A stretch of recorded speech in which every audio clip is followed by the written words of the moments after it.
Muy buenas tardes a todos ustedes. Bienvenidos a nuestro programa de Educación Médica Continua del Colegio Mexicano de Obstetricia Crítica. El día de hoy tenemos la participación del doctor Héctor Javier Alfaro Rodríguez. Él es presidente fundador del Colegio Mexicano de Obstetricia Crítica.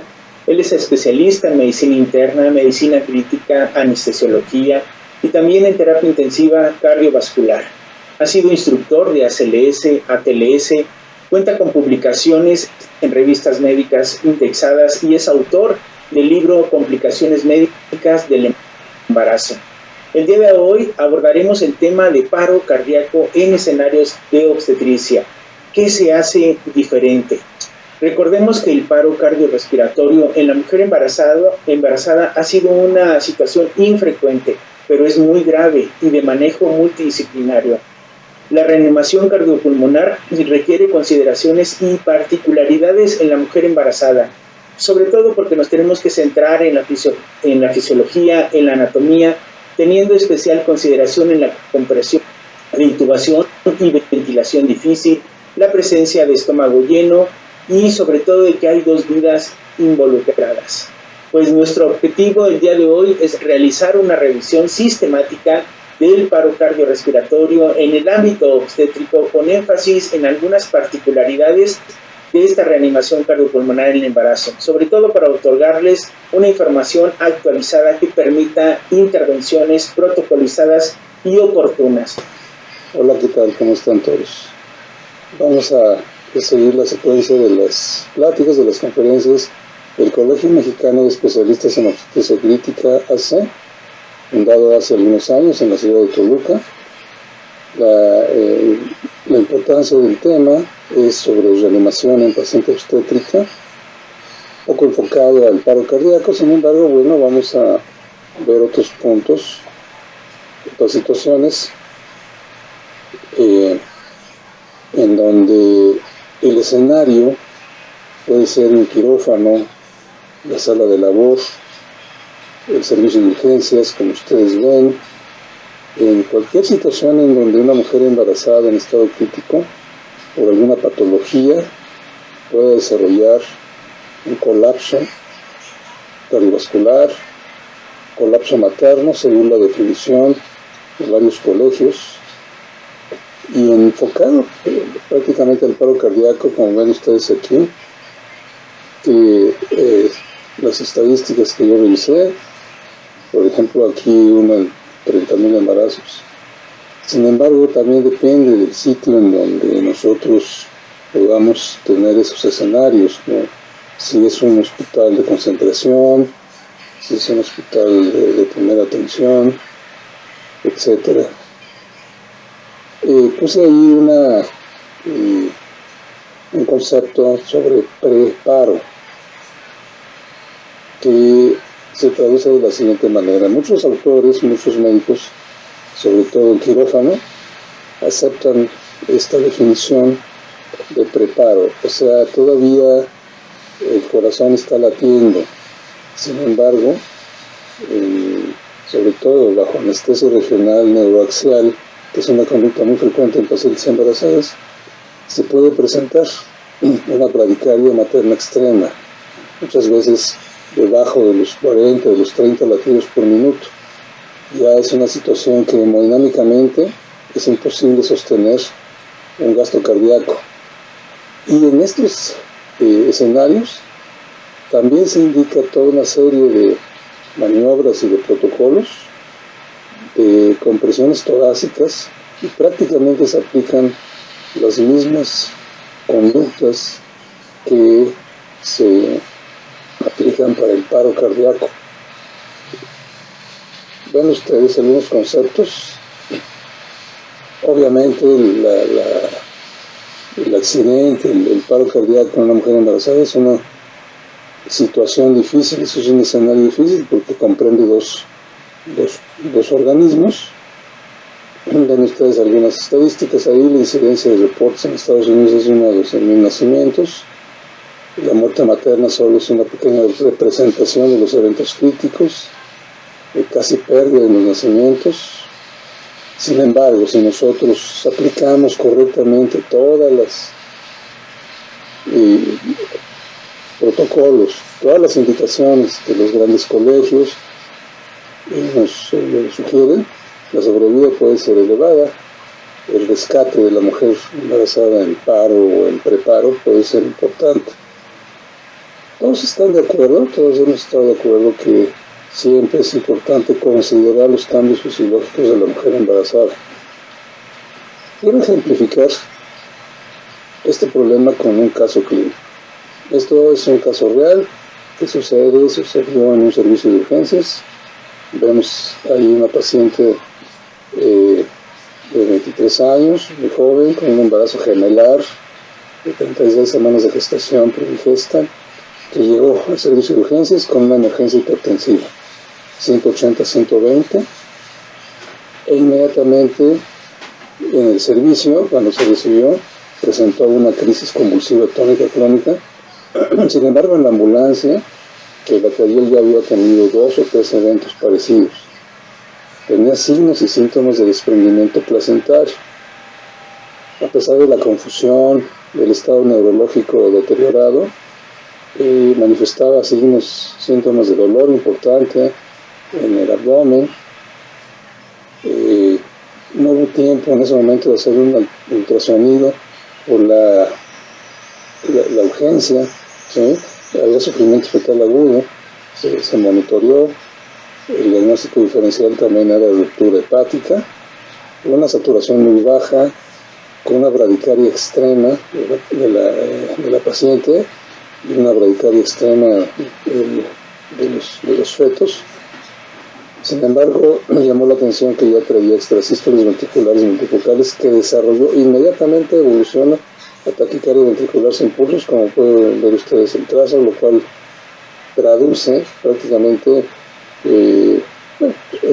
iniciar compresiones torácicas, porque una taquicardia ventricular sin pulso pues, es equivalente a una fibrilación ventricular. Sin embargo, aquí yo quiero enfatizar, bien procesando la plática, un poco en forma crítica hacia muchos servicios y que actualmente sucede todavía desafortunadamente en relación a cómo abordar el problema. Aquí nos vamos a dar cuenta cómo esa paciente, a pesar de que venía en una ambulancia, pues no traía accesos vasculares permeables, traía una venoclisis ahí de un calibre muy chiquito, muy insuficiente, ¿verdad? Y había tenido antecedentes de varios intentos para canalizar un acceso vascular periférico, incluso habían intentado un acceso central. Vía aérea difícil por definición, paciente embarazada, que es un primer punto de vía aérea difícil por definición, con preeclampsia severa, gemelar, y había ya durante la ambulancia al llegar a urgencias varios intentos para asegurar una vía aérea permeable. Entonces, yo lo que percibí ahí en ese escenario fue un desorden. Nadie sabía quién estaba en la vía aérea, ya no había nadie que estuviera asignado a la vía aérea. Nadie sabía quién tendría que iniciar las compresiones torácicas, y en este caso, bueno, la terapia eléctrica. No estaba muy a la mano el desfibrilador, y nadie había colocado a la paciente en decúbito lateral izquierdo. A mí me habían pedido una interconsulta como intensivista, pero cuando llegué, pues habían varios médicos, mucho personal, pero era un desorden, una falta de organización importante. Ven ustedes, voy a estar enfatizando esta situación de uno de los primeros pasos, de las primeras conductas para la reanimación de la mujer embarazada es colocar bien el útero, desplazarlo, ¿sí? Porque eso nos va a ayudar a mejorar las maniobras y la sobrevida de las pacientes. Nadie llevaba un control del tipo y cantidad de fármacos administrados. Nadie sabía de la posibilidad intraósea como alternativa para administrar medicamentos o soluciones. desconocimiento y falta de material para manejo de vía difícil. No había mascarillas laringeas, no había videolaringoscopio. Todo esto que estoy diciendo no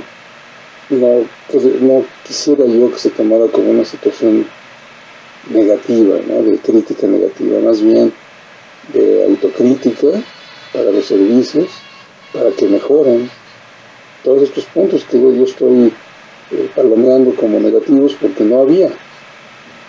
Tener todo listo, tener esas vías intraóseas alternativas, tener catéteres gruesos periféricos para el paso de soluciones, tener videolaringoscopios. Cuando llegó el desfibrilador, pues no había experiencia del personal ahí para manejarlo, había una confusión entre cardioversión y desfibrilación, lo cual es totalmente desastroso para una situación de estas, ¿verdad?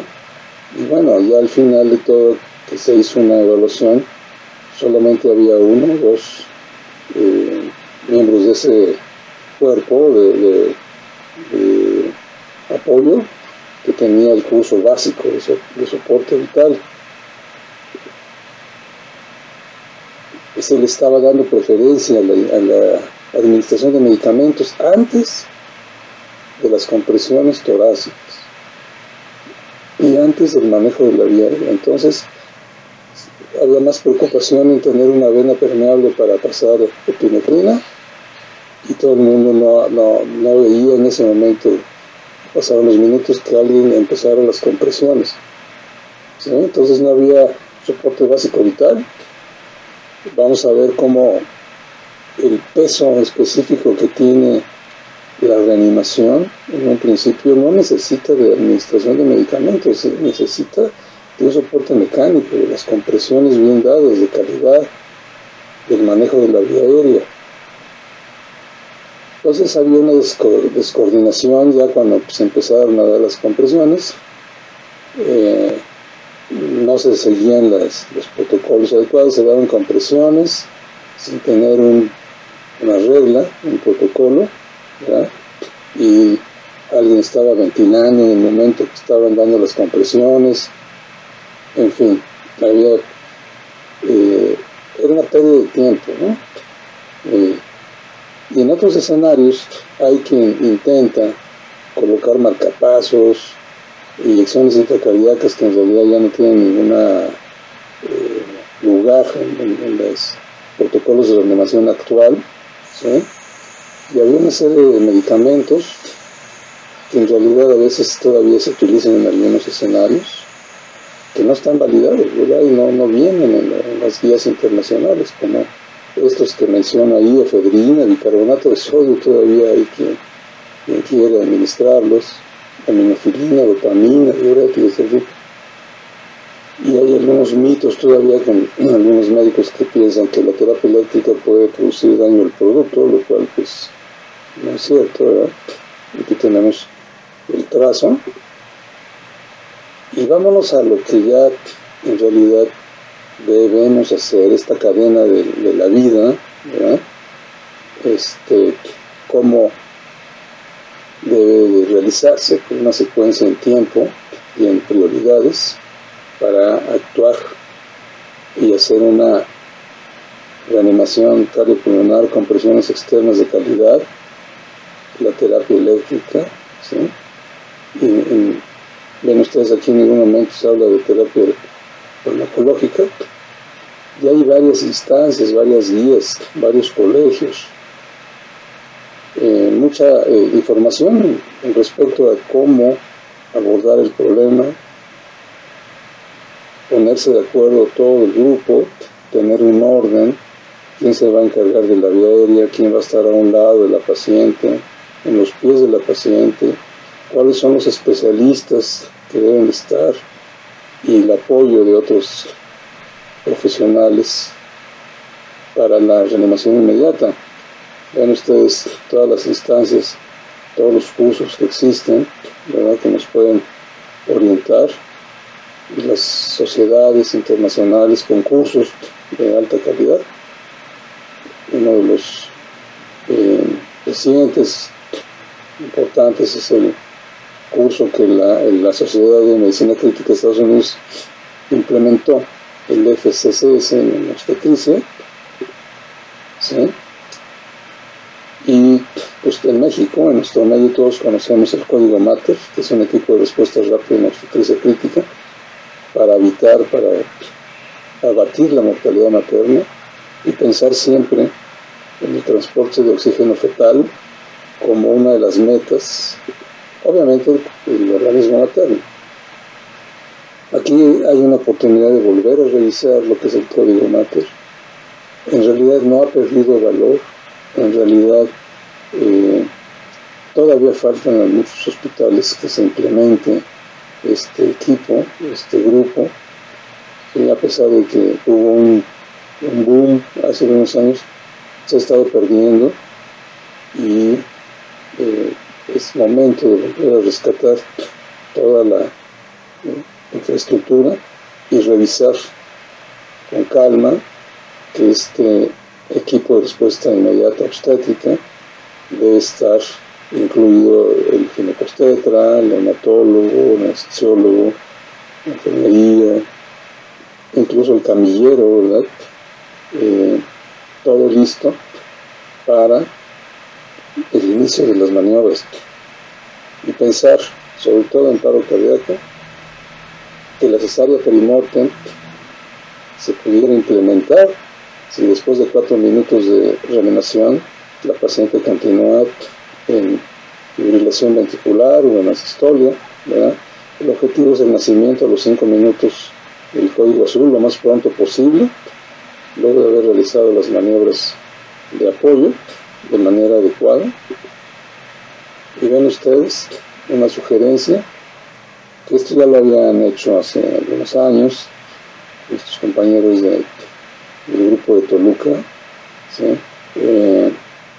De la paciente debe haber un coordinador, puede ser un internista, intensivista, el mismo otro ginecobstetra, en fin, un médico que asuma la responsabilidad de liderazgo. El ginecobstetra, por supuesto, estar atento en el momento en que la paciente estabilice para hacer alguna maniobra quirúrgica, y mismo en la sala de labor o pasar la quirófano. El anestesiólogo atento a todas las situaciones, que se va a hacer responsable sobre todo de la vía aérea y posiblemente de los accesos vasculares centrales o periféricos, o la administración intraósea, y contar siempre dentro de todo este contexto con un ultrasonido, ¿sí? De una plataforma pequeña, portátil, manual, que nos ayude en muchas situaciones.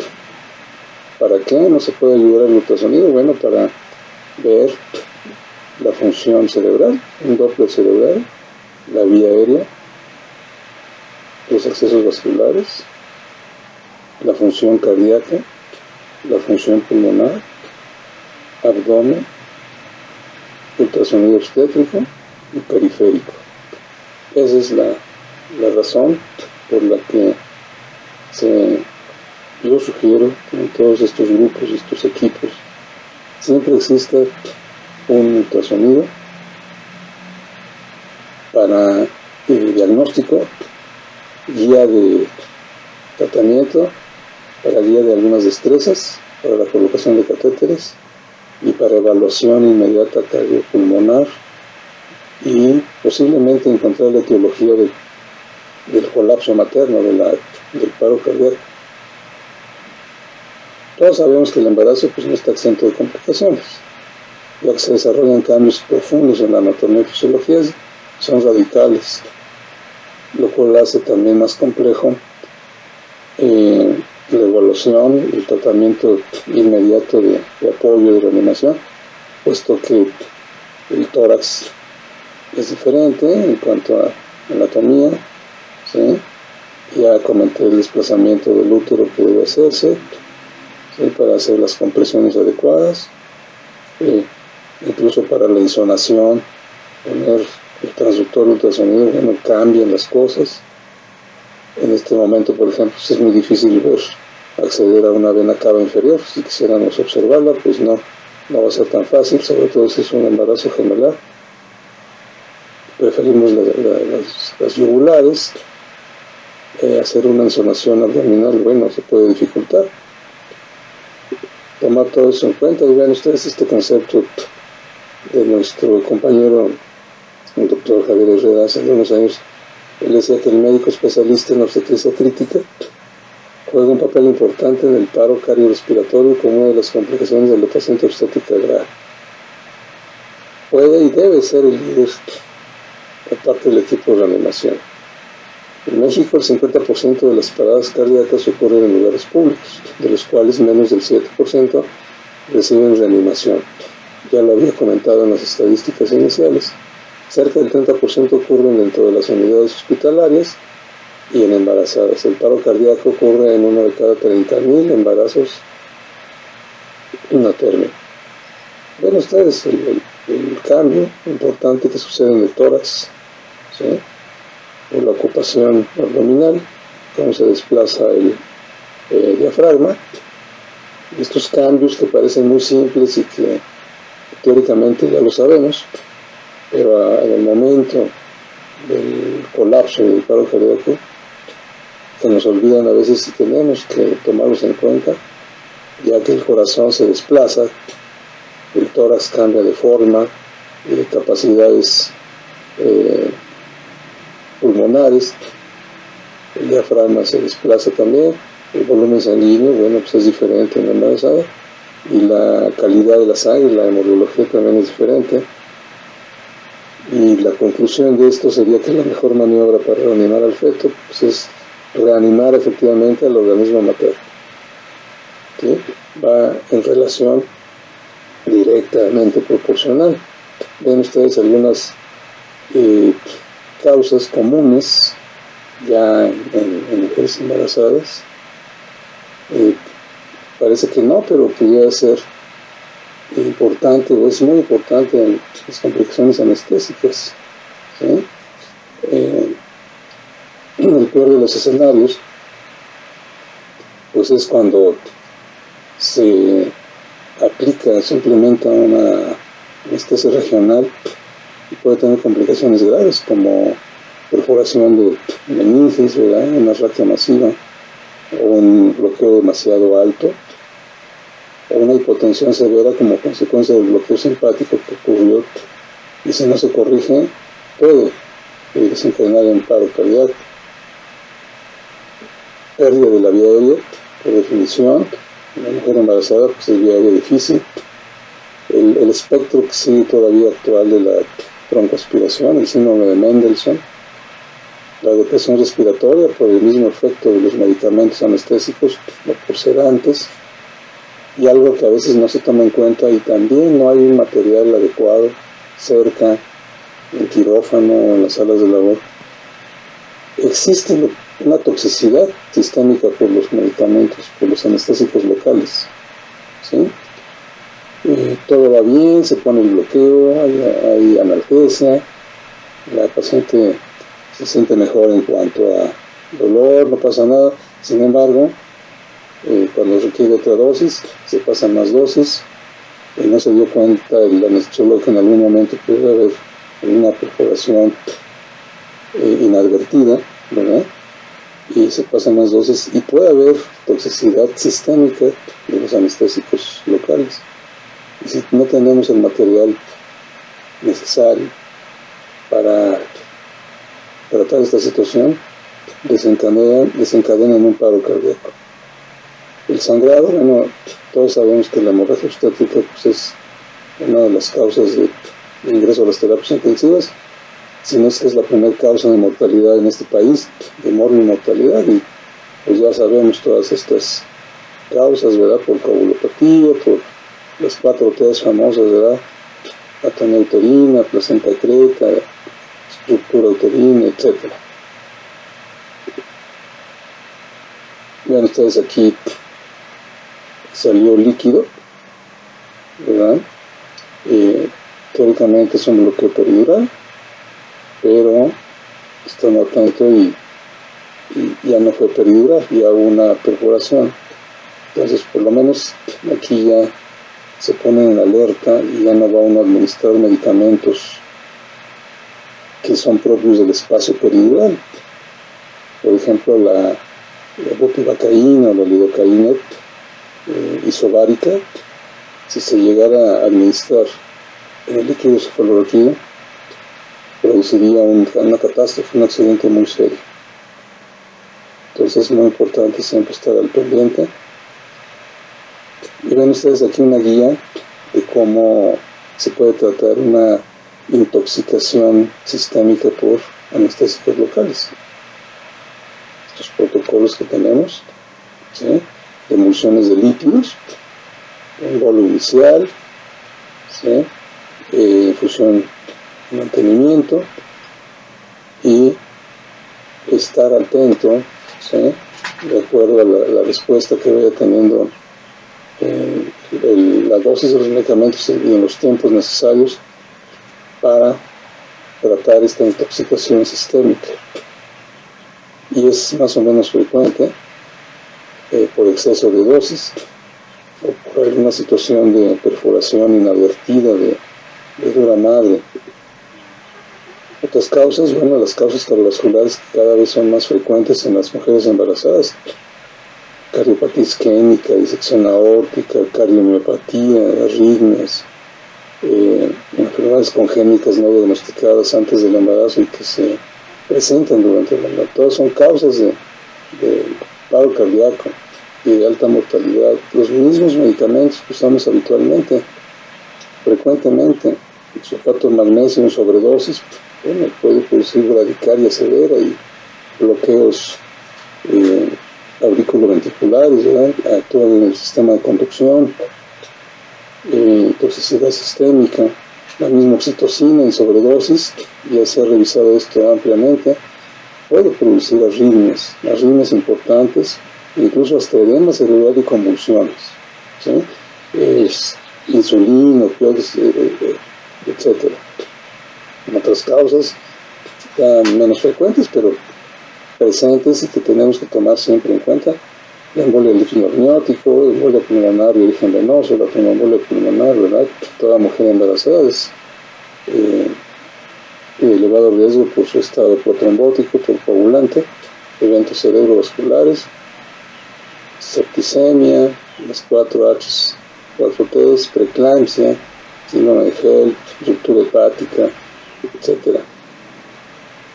El concepto de colapso materno, tenerlo siempre en cuenta, todas las causas posibles, ¿verdad? Anafilaxia, disección aórtica, repitiendo lo mismo, pero esto lo enfatiza mucho en los grandes colegios internacionales: por glicemia, la sepsis, ruptura esplénica, ruptura hepática, por HELP, embolia pulmonar, el líquido amniótico, sobredosis de medicamentos, problemas neurológicos por la eclampsia. Y aquí en el mismo colegio el Royal College en Inglaterra nos recuerda un poquito una de las causas que pudieran ser incluso reversibles, como la hipovolemia, ¿verdad? Aquí vemos grandes sangrados, la hemorragia obstétrica, la respuesta al bloqueo simpático por el bloqueo peridural, que ya les comentaba yo, hipoxia, eventos cardiovasculares, la cardiomiopatía peripática, que cada vez es más frecuente, sobre todo ahora que aparece el ultrasonido, se hace mejor diagnóstico. Incluso aquí no viene, pero también se han detectado recientemente muchos casos de síndrome de Takotsubo, que otros autores le llaman síndrome de miocardiopatía por estrés. Disección aórtica, que también se han visto en muchos casos a raíz del uso del ultrasonido, ¿sí? Vemos aquí trastornos metabólicos, electrolíticos, en potasio, en sodio, el uso, ¿verdad?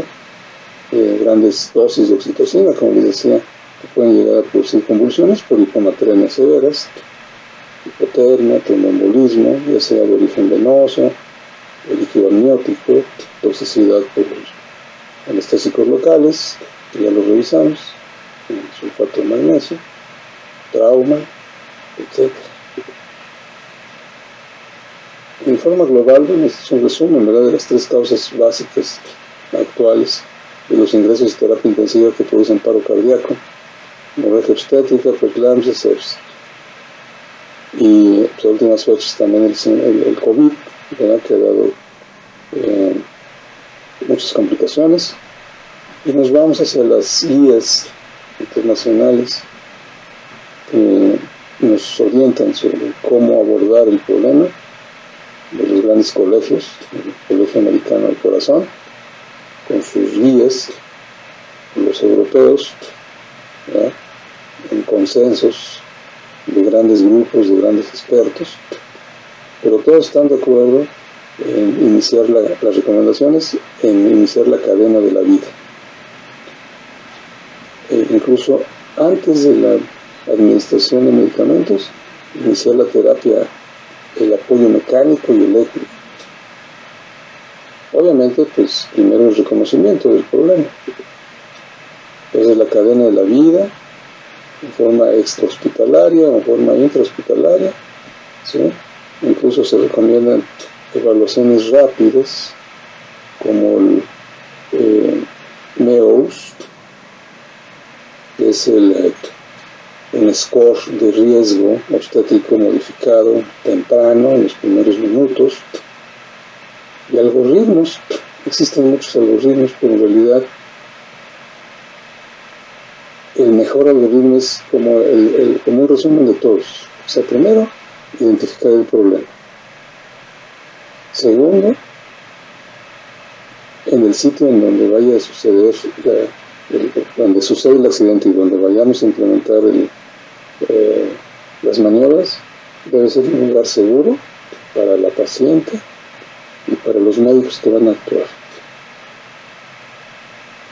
Amplio, con seguridad en cuanto a temperatura, con iluminación y con orden, con los médicos necesarios, cada quien colocados en su responsabilidad en la vía aérea, en el manejo de los medicamentos, el control de los horarios, de las dosis, quien va a acceder a tener los accesos vasculares,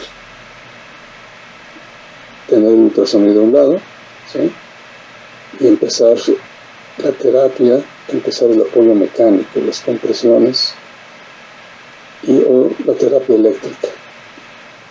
Esperarse de acuerdo a los tiempos que se recomiendan. Aquí tenemos, por ejemplo, iniciar el apoyo básico, ¿sí?, y luego el avanzado, checar el pulso. Si ya hubo recuperación del pulso, bueno, parar las compresiones y seguir el apoyo avanzado ya con medicamentos, con estabilidad, pasar a la terapia intensiva o a quirófano si en ese momento es necesario. Y aquí nos recomiendan, por ejemplo, que las compresiones en el embarazo deben ser en una superficie firme, ¿verdad? La paciente inicialmente en forma supina, tenemos que luego hacer el cambio, en vez de seguir a la cúbito lateral, ¿sí? Las compresiones por lo menos deben ser 100 por minuto, con una profundidad máxima de 5 centímetros, ¿sí?, y el desplazamiento. Ya que va a mejorar por sí solo, el desplazamiento pudiera mejorar el gasto cardíaco de una forma importante. El desplazamiento del útero a 15-30 grados mejora el retorno venoso y el gasto cardíaco. Obviamente, ya hay estudios en donde se nota el efecto de esa lateralización en el gasto cardíaco. Todo esto se ha medido por ecocardiografía. Mejora de una forma sorprendente el gasto cardíaco, ¿sí? La vía aérea es un reto muy importante en la mujer embarazada, ¿sí? evitar la ventilación excesiva. Vean ustedes el pesamento del útero a 30 grados, cómo mejoran algunos parámetros hemodinámicos, ¿sí? La presión arterial media, gasto cardíaco, etc. O sea, ya está validado, ya está bien estudiado. Y estas recomendaciones internacionales, bueno, pues enfatizan nuevamente cómo los equipos de respuesta rápida son necesarios y son importantes, ¿verdad? Eso ya lo habíamos comentado, pero no está más por decirlo, ¿sí?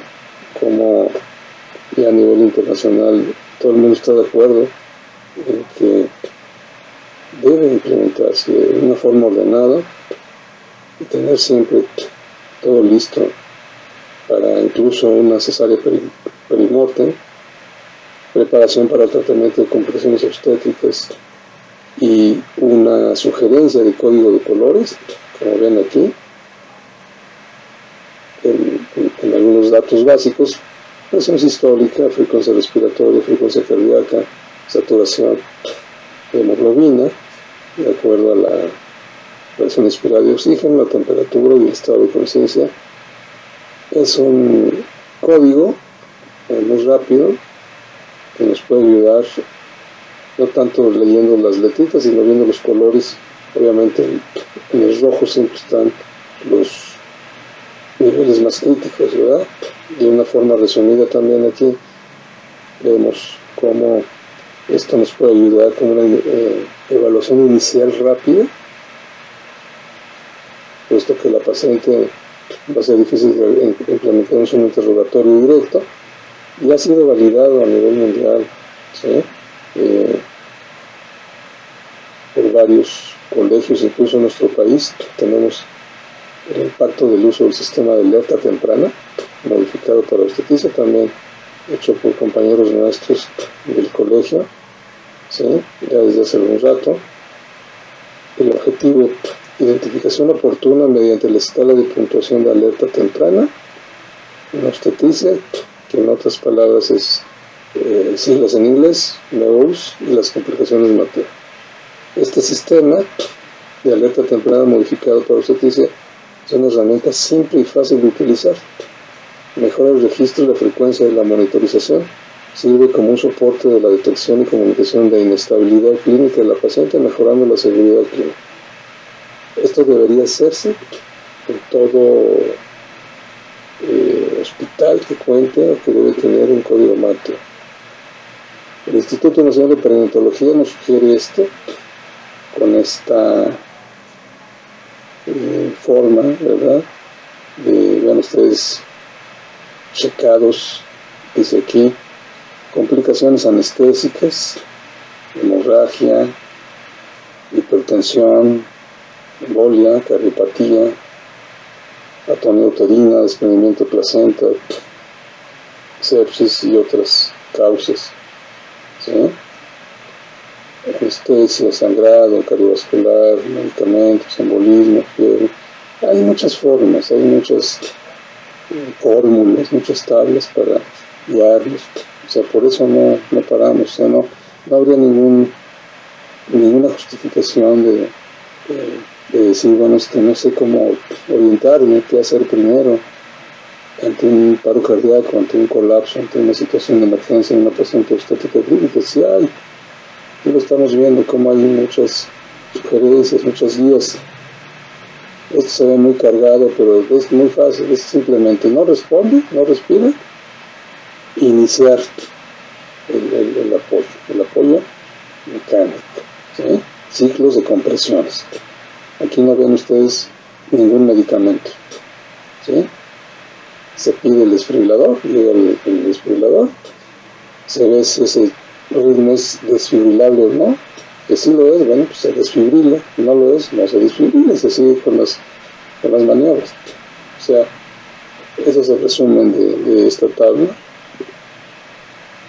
Continúa la reanimación, las compresiones, se vuelve a valorar otra vez. El ritmo sigue siendo desfibrilable, Sí, bueno, se desfibrila. ¿Se recupera? Bueno, se recupera. No se recupera, se siguen las compresiones. Puede pasar a sistolia, bueno, se siguen las compresiones. Y ven ustedes, todo esto es mecánico, son compresiones y desplazamiento del útero. Todas estas letras, no hay que leerlas, nada más saber que todo esto es mecánico y eléctrico. Hasta el momento aquí no hay ningún medicamento. ¿Sí? Entonces las compresiones deben ser de alta calidad, 100 por minuto, profundidad de 5 centímetros, con una relación de 30 por 2 ventilaciones, interrupción lo menos posible entre un ciclo y otro, ¿verdad? También no tan rápido ni tan fuerte, ¿verdad? La posición del reanimador. No se recomienda dispositivos mecánicos para la compresión de la mujer embarazada, como el Lucas, que es un robotito que hace compresiones, porque puede producir ruptura uterina, ¿sí? No hay cambios en la posición de las compresiones del tórax y hay siempre, todo el mundo quiere considerar la cesárea perimorte. Las compresiones cardíacas, ¿verdad? La posición de las manos, el centro del tórax, tercio medio del esternón.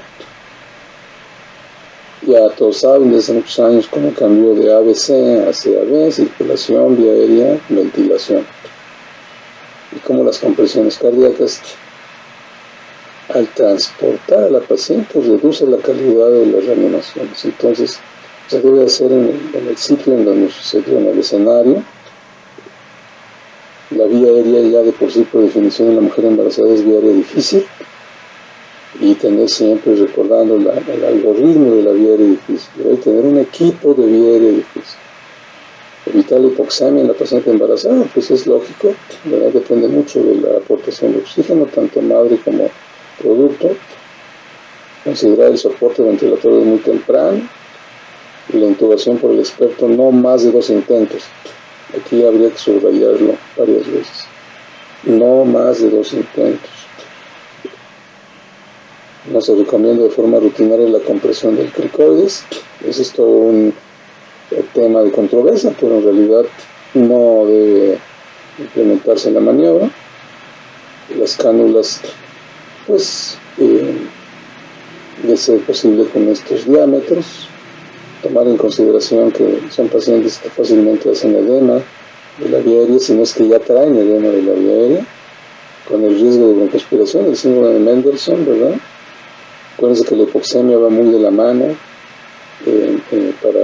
como causa de paro cardíaco, ¿verdad? Tomar en cuenta que es todo un círculo vicioso si no hacemos una buena maniobra de ventilación. En la mujer embarazada aumenta la presión intraabdominal y eso también no puede favorecer una buena reanimación cardiopulmonar. Igualmente aquí la anestesia general y una intubación fallida producen paro cardíaco.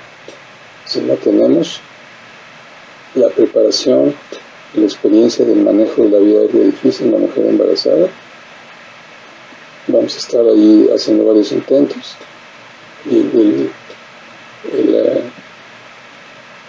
la conclusión es de que llega un momento crítico que se le llama can't, no puedo intubar y no puedo oxigenar.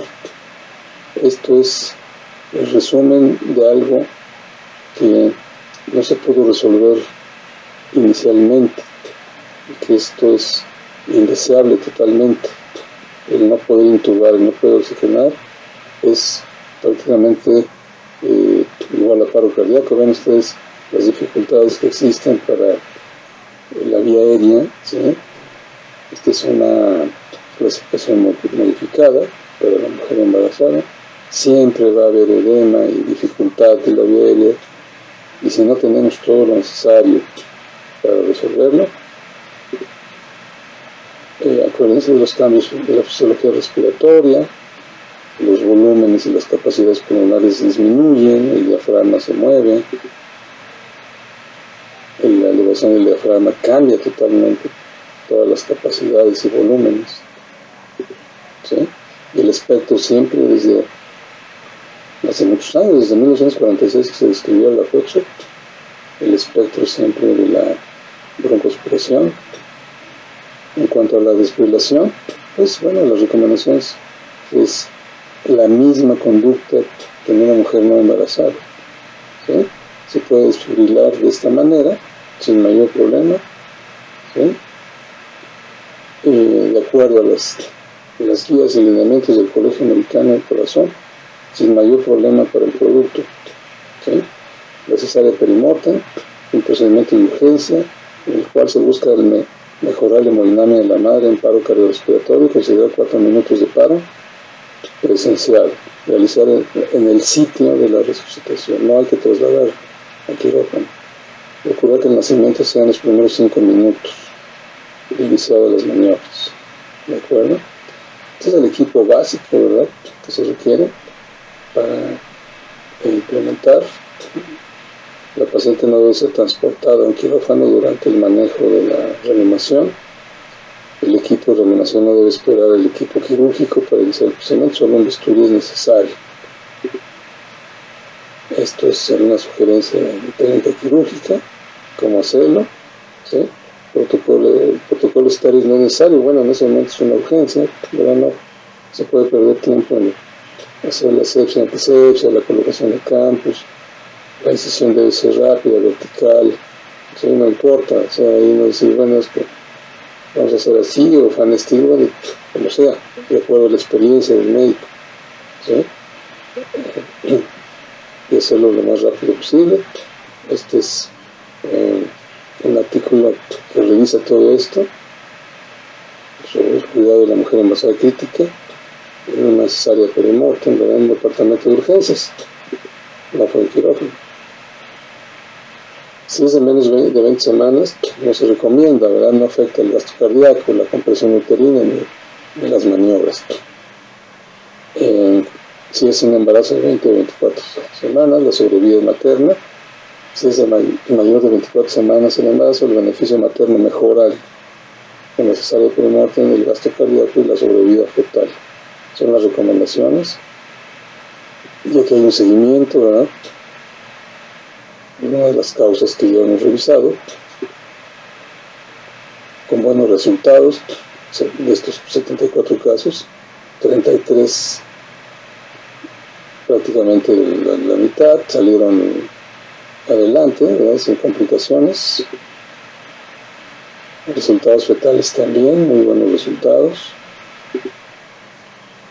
Y el estado neurológico de los neonatos nacidos de cesárea perimortem, hay una correlación con el tiempo de instalación de la cesárea. Ven ustedes, mientras más se tarden, obviamente, pues menos posibilidades de sobrevivencia y con problemas neurológicos muy serios, ¿sí? Y obviamente también se debe implementar un protocolo de cuidados postparo. Si la paciente está embarazada todavía, mantener desplazamiento uterino, continuar la terapia antiarrítmica, traslado a la terapia intensiva, mantener una normocapnia o una saturación de oxígeno arriba de 94 y una presión arterial media arriba de 65 milímetros de mercurio, considerar el ECMO, la membrana de circulación extracorpórea, manejo de la temperatura, la hipotermia terapéutica recomendada según el Colegio Americano del Corazón, monitoreo fetal, ¿sí?, y monitoreo de bradicardia fetal, o sea, mantener a la paciente en normotensión, normoglicemia, normoxémica, normocárnica, en estos rangos, después de la recuperación del paro cardíaco. Estos cuidados por reanimación vienen de estas guías europeas: mantener buena saturación, ¿verdad?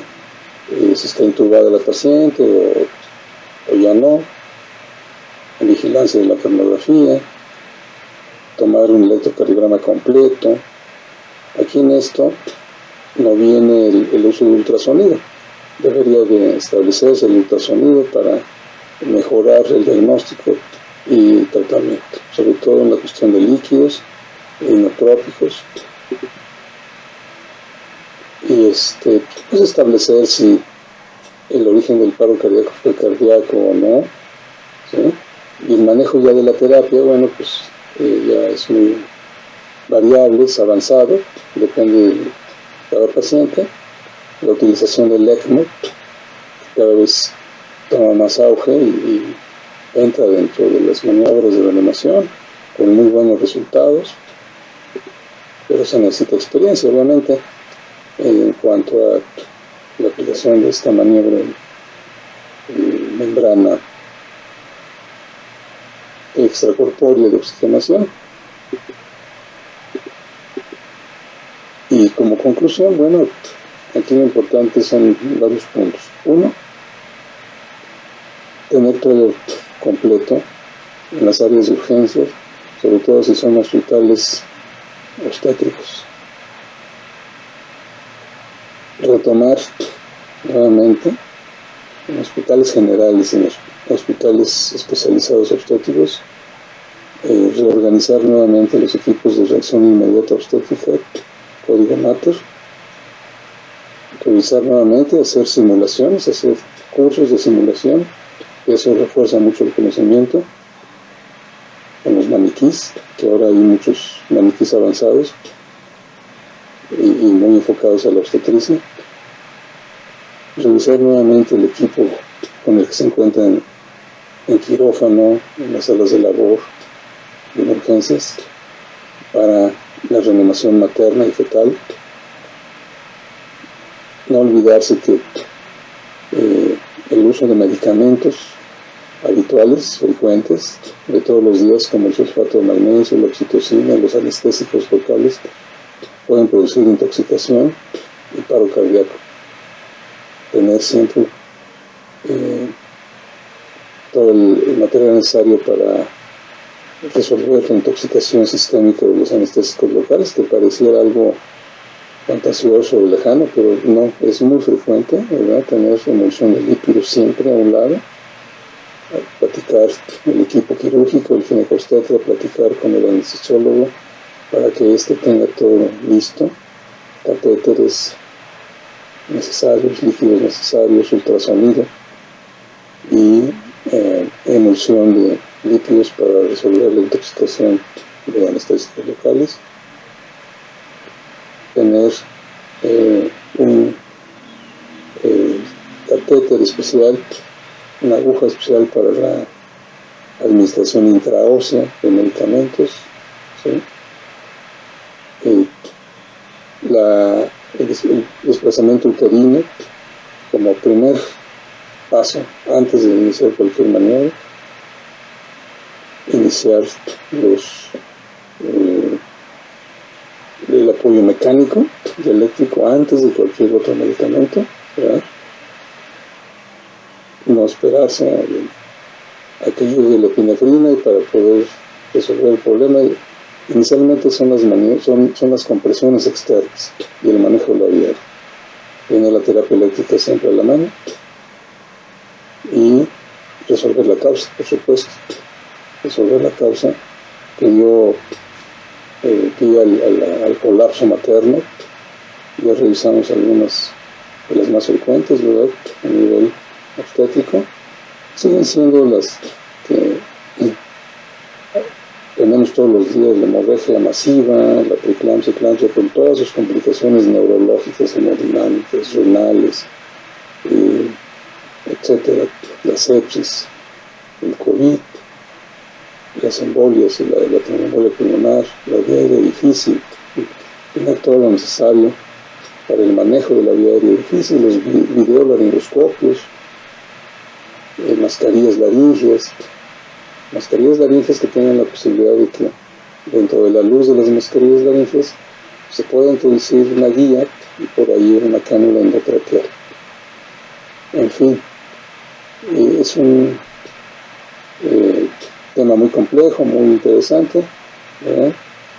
Se necesitaría varios cursos o un curso completo para saber resolver y entrenarse, hacer simulaciones, pero dejo abierto el tema para las preguntas y respuestas de todos ustedes. y esto es algo muy básico, pero lo abordé de esa manera para recordar algo que a veces se nos olvida. Y la primera parte que mencioné en la plática del desorden, ¿verdad?, que puede haber en algún momento por estrés.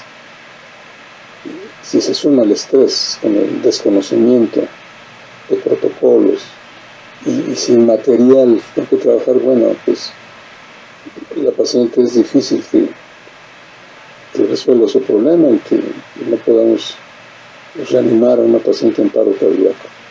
Pero si tenemos todo lo necesario, ese conocimiento, esa actitud, ese orden, en qué sitio debe estar el anestesiólogo, el ginecobstetra, el internista, etcétera, el ultrasonido, vamos a salir adelante. Pero si tenemos todo el material, lo vamos a hacer bien y rápido. Pues eso es todo, y gracias por su tiempo y estoy a sus órdenes.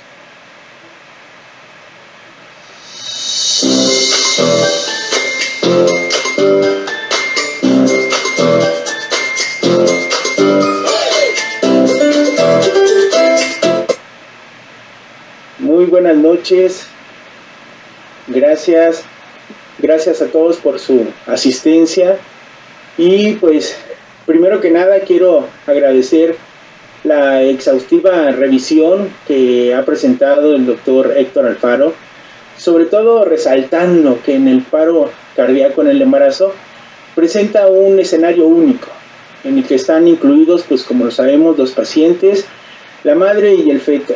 El manejo de este escenario requiere definitivamente de un equipo multidisciplinario, incluyendo el especialista en anestesia, en obstetricia, neonatología, cardiología, enfermería, en fin, todo este equipo, porque los protocolos de soporte vital básico y soporte cardíaco avanzado, como lo comentaba Alfaro, deben de ser implementados, ¿sí?, en cada uno de los hospitales, dado los cambios anatómicos y fisiológicos que ocurren durante el embarazo, sobre todo que algunas modificaciones en los algoritmos fundamentales o normales, vamos a llamarlos así, hay cambios. Por eso su charla la denomina ¿qué se hace distinto? Entonces la evidencia de la existencia en el manejo del paro cardíaco en el embarazo es relativamente insuficiente. Sin estudios también, no tenemos muchos estudios randomizados, por lo que las recomendaciones que también se han dado son basadas en pequeños estudios de corte, reporte de casos, así como inició su charla con un caso clínico. En esta revisión que hizo Alfaro, del paro cardíaco en el embarazo, ha hablado también de sus implicaciones, del manejo adecuado por parte de este equipo multidisciplinario, además del tiempo en que se tiene que realizar una cesárea en caso de no retorno a la circulación espontánea. Así que dentro de esta discusión podemos decir que el paro cardíaco en el embarazo es un evento de alta mortalidad, cuando sucede fundamentalmente en el abordaje oportuno y apropiado. A través de una revisión podemos describir todas las modificaciones que se realizan respecto a este tipo de pacientes y al mismo tiempo detonar o recalcar que el personal médico especializado debe de estar familiarizado con todos estos eventos. A pesar de ser un evento que tiene a veces desenlaces fatales, tanto la madre como para el producto también se han descrito, y lo mencionó aquí en la charla. Hay literatura que describen casos donde hay maniobras que se realizaron correctamente y los resultados materno-fetales pues fueron satisfactorios. Las principales controversias ya lo mencionó: el posicionamiento, desfibrilación, las compresiones, todo el tiempo que se necesita para realizar una cesárea de emergencia. Todo esto son sujetos a investigaciones, ya que las recomendaciones de la AJA, por ejemplo, son basados en pequeños estudios también, y por el momento pues la evidencia es relativamente escasa. Ahí les presentó algunos trabajos que también hemos publicado, pero esto es aceptar el tiempo para la cesárea de emergencia, por ejemplo, que es difícil realizarla también en el tiempo que recomienda la AJA, dice que de 4 a 5 minutos. Sin embargo, creemos que vale la pena que toda esta información que el día de hoy ha vertido nuestro gran amigo Héctor Alfaro, sobre todo para nosotros clínicos y nosotros especialistas que estamos en las unidades de cuidados intensivos o en los hospitales de ginecología obstetricia, donde de repente tenemos un evento como estos.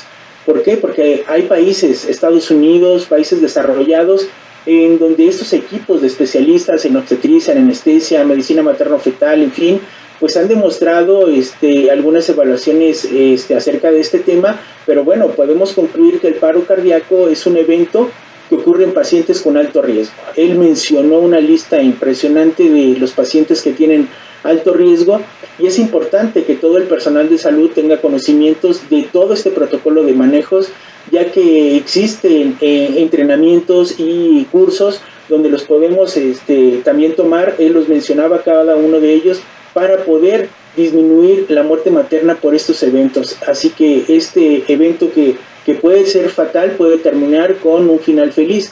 Sin embargo, las recomendaciones de la AJA es posible obtener mejores resultados en el manejo de estas pacientes. Y comentaba ahorita detrás de cámara con Alfaro que también me gustó cómo inició su charla con el término de cardioversión y desfibrilación versus. Para fines prácticos, la cardioversión implica que la descarga se administre con sincronización electrocardiográfica. Esto es justo cuando el periodo refractario absoluto, o sea, cuando el pico de la onda R, mientras que la desfibrilación se refiere a la aplicación de la descarga sin sincronización eléctrica, o sea, en cualquier momento del evento cardíaco. Y aquí en el chat, voy a voltear a ver el chat, pues tenemos Alfaro, puras felicitaciones, agradecimientos, muy contentos por la plática. Sin embargo, aquí saludos desde Zacatecas, desde Monterrey, desde Chiapas, en fin, muchos lugares. Y preguntas, dice Raúl García, la cesárea perimortem se hace si se desconoce el tiempo que se tiene del paro cardíaco de la paciente.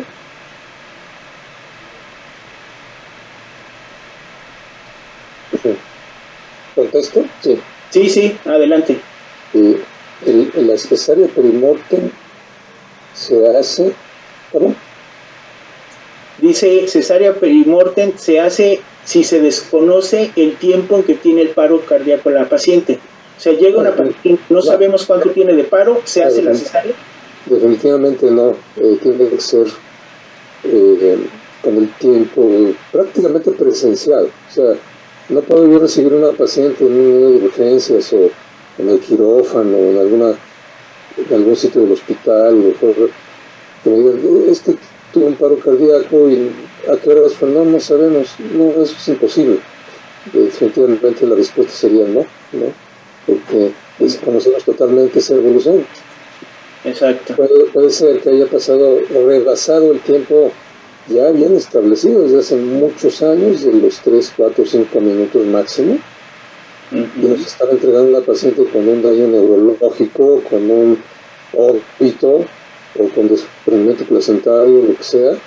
Imposible hacer un procedimiento quirúrgico así sin conocimiento de causa. La respuesta es muy definitiva, yo creo que no. De acuerdo. Y Jessy Cruz, ¿en cuánto tiempo debemos de tener maniobras si no conseguimos el retorno a la circulación espontánea? Porque bueno, hemos visto también artículos que hablan de 15 minutos, 20 minutos, 30 minutos, entonces, pero hemos visto también casos de 1 hora. Entonces, la pregunta de Jessy es, ¿en cuánto tiempo debemos de tener maniobras? Detenerlas, o sea, parar la reanimación. Sí, entiendo.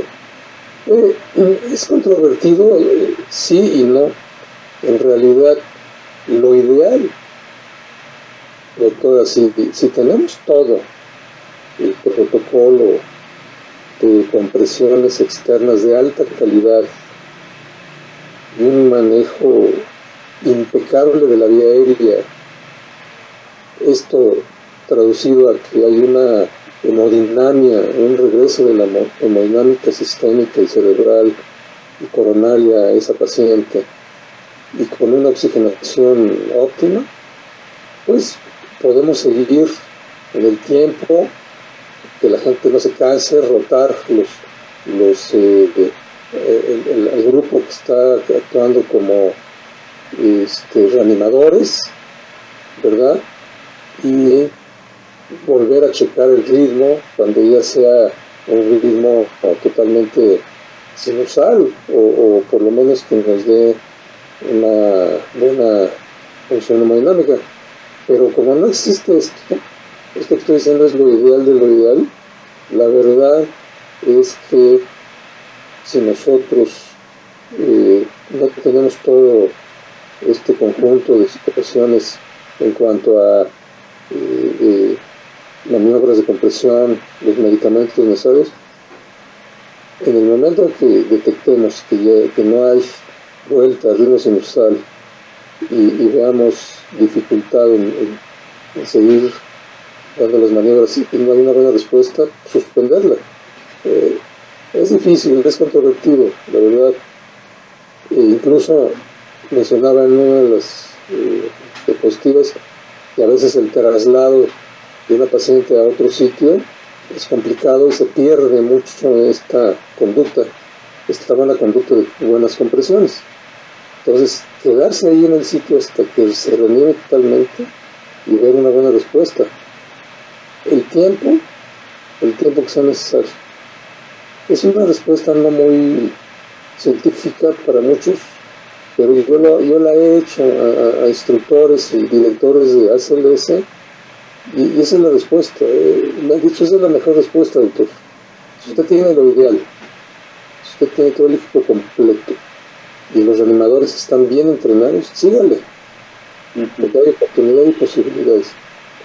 Pero si no, si le falta el medicamento o la reanimación mecánica por compresiones y la vía aérea no está bien, no va a haber buenos resultados. Entonces, no hay un tiempo establecido, ningún protocolo lo establece, a nivel mundial ningún algoritmo dice 10 minutos, párale, ya no hagas nada. No, síguele 2 horas. Es muy variable y habría que ver la causa, las H's y las T's de lo que desencadenó ese accidente. Entonces, también va en relación a eso. No sé si haya contestado la pregunta, pero en realidad no hay un tiempo establecido así, tal cual. Sí. Bueno, te menciono los saludos de Nuevo León, Guadalajara, Chiapas, muchos conectados de Chiapas, Zacatecas, el Estado de México, de Bolivia, de Nicaragua, Ecuador, Guatemala, en fin, la verdad que tuvimos más de 200 conectados. Ahorita ya nada más en preguntas y respuestas tenemos 99 conectados y pues agradecen mucho tu ponencia. Sin embargo, aquí dentro de esto comentaba Pablo Santillán que para también tener en consideración en qué momento detenernos para la reanimación, hay que hacer enolasa en sangre. Recuerden que la enolasa neuronal específica es un marcador también pronóstico en pacientes con paro cardiorrespiratorio, y eso es cuando sucede en manera extra hospitalaria. Y bueno, vemos también que son pacientes que han sido tratados con hipotermia moderada terapéutica.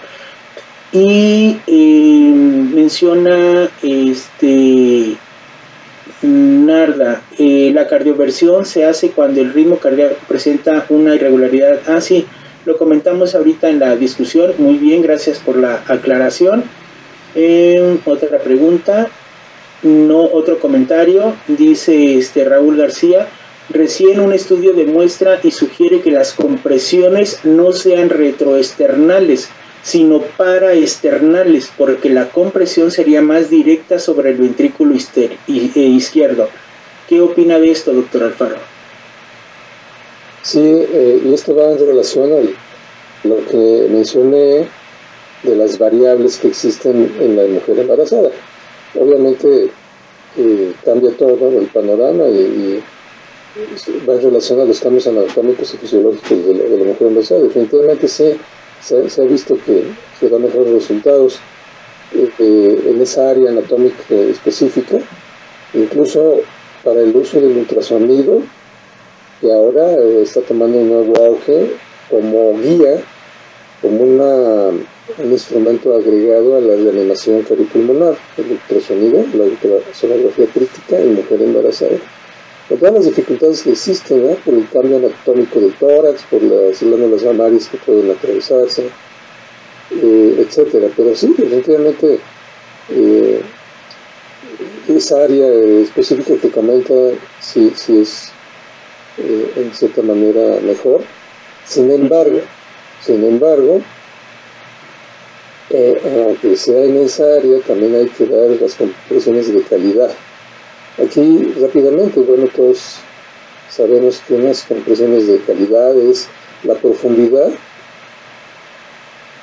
que se presenta en determinado momento cuando ponemos las manos entrelazadas sobre la cara anterior del tórax y hagamos la compresión hacia abajo, ¿verdad? Y obtengamos la respuesta adecuada mecánica, el ritmo, ni tan rápido ni tan lento, no tan rápido, no tan lento, darlas con el movimiento de fuelle adecuado que todos hemos aprendido en la práctica. En fin, si no se dan esas compresiones al ritmo que se establece por la mayoría de los protocolos, pues aunque cambiemos de área, no van a ser efectivas. Entonces, por eso ya decía en un principio, la reanimación inicial del evento, del colapso, no necesita de ningún medicamento. Es mecánico, ¿sí? Incluso de entrada ya sabemos que hasta la vía aérea la hicimos a un lado. Antes que era el ABC, ahora es el CAB, por lo mismo. Entonces, compresión mecánica externa es el punto nodal de todo esto, ¿no? Entonces, efectivamente hay que practicarlo muchas veces y por otro lado también los monitores externos, estos mecánicos, también pueden ser riesgosos, como mencionaba yo, porque pueden ser tan fuertes, se pierde el control y pueden producir ruptura uterina. Entonces, sigue siendo interesante este aspecto de la reanimación en la mujer embarazada.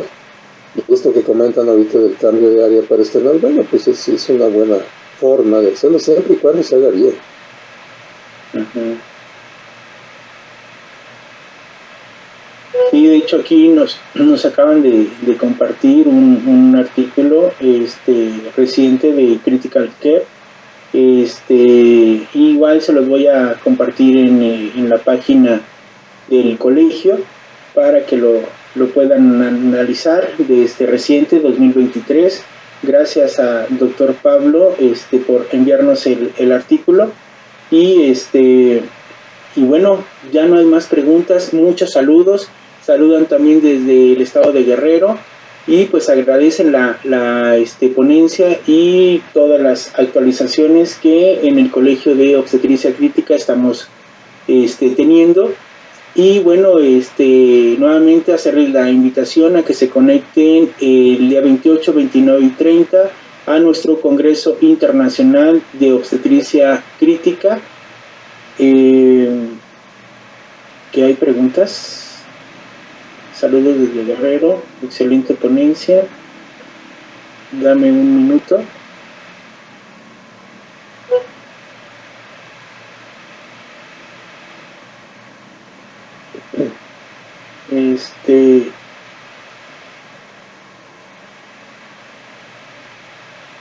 Dice, doctor, no tengo Facebook, pero sobre su ponencia, el uso de terapia de reperfusión. Sí, ya lo están leyendo. Exacto. Uso de terapia de reperfusión con lisis sistémica en paciente conocida ya con trombosis venosa profunda proximal de miembros inferiores y que se sospeche TEP masiva. Sí, definitivamente si es TEP masiva hay que hacer la lisis, y ya no sistémica sino central, irse con el catéter directamente hacia el tronco. Estamos hablando de TEP masiva con un trombo grande, con una inestabilidad hemodinámica impresionante. No hay otra ahí, aunque pudiera desprenderse la placenta, Lo importante es aquí salvar la vida del organismo materno, y si estamos en la misma frecuencia de TEP masiva, grande, importante, con trombo grande, con repercusión hemodinámica en donde se dilata el ventrículo derecho y hay falla, choque cardiogénico por falla cardíaca, hay que hacer la lisis y hay que ir a sacar ese trombo con catéter y hacer todo, aunque pudiera haber algún efecto secundario a nivel obstétrico. O sea, definitivamente está bien justificado una maniobra así, de esa manera. Si son microtrombos y no hay una repercusión tan seria hemodinámica en el organismo materno, bueno, pudiera pensarse la lisis, pero en TEP masiva no hay opción. Sí tiene que hacerse la trombolisis. Ok, y bueno, saludos desde Tampico también. Recuerden que este congreso también fue enlazado ahí con Tampico. Y una última pregunta, Jessy Cruz, en su experiencia personal, doctor, en las reanimaciones obstétricas, ¿se ha participado? ¿Qué porcentaje de éxito tiene? Y la otra pregunta de Javier Lascano, sulfato de magnesio e hidrocortisona para o durante la reanimación. Primero la segunda pregunta. Ajá. Si no hemos logrado un buen resultado de las maniobras mecánicas iniciales, de buenas compresiones torácicas externas y un buen manejo de área, desde mi punto de vista, y además por lo que yo he comentado con algunos instructores de la CLS, no tienen cabida los medicamentos hasta que no esté estable, hasta que no realmente veamos buenos resultados mecánicos, o sea, que sepamos los reanimadores que estamos apoyando a la paciente, que yo sepa como líder del team que está dirigiendo la reanimación cardiopulmonar en esa paciente, que todos mis reanimadores saben hacer bien las compresiones. Lo estoy enfatizando mucho porque además, si se dan cuenta, es el básico, es el BLS. Por eso está bien diseñado. Si no dominamos bien el BLS, la reanimación básica, no podemos avanzar a la reanimación avanzada. Entonces, es contradictorio. De hecho, en los nuevos programas de la CLS, aquel médico que no pasa bien, que no le vemos bien cómo hace bien las maniobras de compresiones y todo, no le damos la licencia para que haga el avanzado. Lo volvemos, lo regresamos nuevamente, y a veces se molestan los doctores, los médicos, se desesperan. Oiga, pues es el básico, o sea, yo ya quiero venir a aprender cosas avanzadas, qué inotrópicos nuevos hay, no, espérate. Y sí, está bien, pero yo veo que no existen bien las compresiones. Estás dando unas compresiones mal hechas, sin fundamento, muy rápidas o muy lentas o muy bajitas o muy fuertes, etcétera. Entonces, porque se ha visto, precisamente está diseñado, o sea, los medicamentos no entran en la primera fase, ya que estemos bien seguros de que hacemos bien la primera fase de compresiones, ya después podemos dar todos los medicamentos necesarios, siempre y cuando estén validados y que hayan demostrado su utilidad. Y la segunda respuesta de la primera pregunta, en mi experiencia he tenido buenos resultados. Bueno, depende del escenario y vuelvo a lo mismo. Si no tengo una calidad de líder adecuado, si mi grupo se desorganiza por mi culpa, si las órdenes que yo me doy no son las adecuadas, y entro y veo que el anestesiólogo está en otro lado donde no tiene que estar, me refiero a la vía aérea, por ejemplo, etcétera. O sea, si no organizo bien mi team, pues me va mal.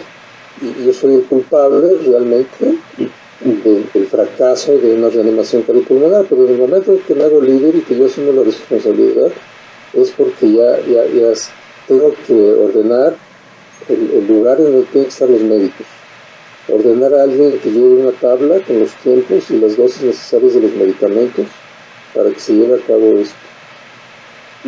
Implementar bien la terapia eléctrica mecánica, y luego, si no tengo acceso venoso, bueno, el acceso intraóseo, que muchas veces se olvida, etcétera. O sea, la verdad es que si no hay las órdenes claras, si yo le digo al internista, le digo, oye, pásale ya el necrópico. ¿Cuál, doctor? La epinefrina, no, creo que es la norepinefrina, no, creo que es la vasopresina. Eso ya es pérdida de tiempo y es fracaso mío, porque no estoy dando una orden adecuada, con el nombre correcto del medicamento, la dosis correcta, entonces me va a ir muy mal. Pero en el momento que yo cumplo con todos los requisitos del líder, me ha ido bien en ese sentido. Sí. Sí, de hecho, lo que tú mencionas, pues mientras que la reanimación cardiopulmonar sea de alta calidad, en realidad a veces nada más hay que destacar algunos medicamentos como adrenalina, atropina, amiodarona. En algunos artículos hemos visto el uso de vasopresina, de magnesio que comentaban aquí.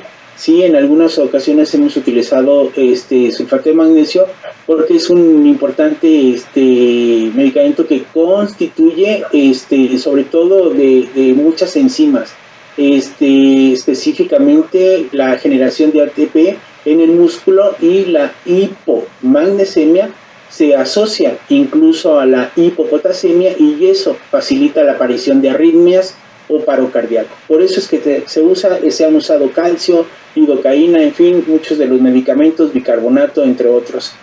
Y te siguen felicitando, ahora te saludan también desde Guerrero. Muy buena ponencia, doctor, gracias a todos. Pues si no tenemos más preguntas, quiero despedir la sesión sin antes agradecer al doctor Héctor Alfaro por su ponencia, ya que es un guerrero, un más que vencedor, porque quiero platicarles que a pesar de tener algunos días de ser egresado de una estancia hospitalaria, pues presenta este maravilloso tema, esta maravillosa presentación, y la verdad que gracias, Alfaro, por tu compromiso siempre con el colegio. Gracias a todos y nos vemos pronto. Buenas noches.